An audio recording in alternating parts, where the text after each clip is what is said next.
Like a River from Its Course is a new novel that tells the unknown true stories of Ukrainian World War II survivors. Today I'm excited to talk with the author Kelli Stuart. Welcome. Thank you. Thanks for having me. People have been talking about your book here in the offices. Everyone loves it. Very serious subject matter, bleak in parts, but also kind of hopeful. What was the inspiration for this? Well, when I was 15, I went on a mission trip to Minsk, Belarus, and while I was there, I met a woman named Maria. She was actually the grandmother of the woman who is our... I think we have a picture yes, there you guys yes. are. I always feel like I should apologize for the sweater I'm wearing in this picture. I don't know what was happening there, but I met Maria Ivanovna, and she was the grandmother of the girl who was our translator.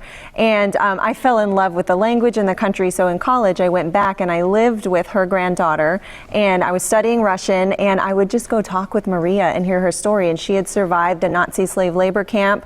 Her father had survived the tragedy at Babi Yar, where in 2 days' time almost 34,000 men, women, and children were slaughtered.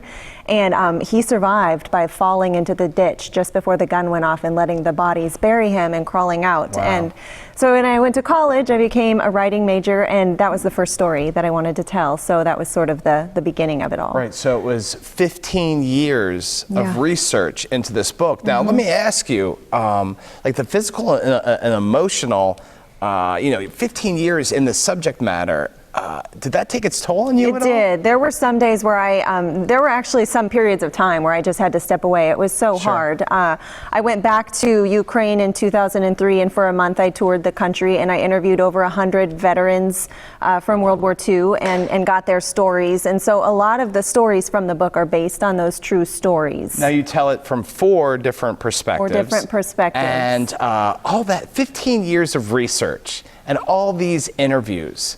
How do you parse that down? Yeah, I mean, it's a good-sized book, but how do you parse it down into that story you want to tell? Yeah, it was. That's some of the reason it took so long. Is there were so many stories that I wanted to tell, and I started and stopped a lot before I found the right voices and the right way to tell the story. But there were some major edits that had to happen because it was very long.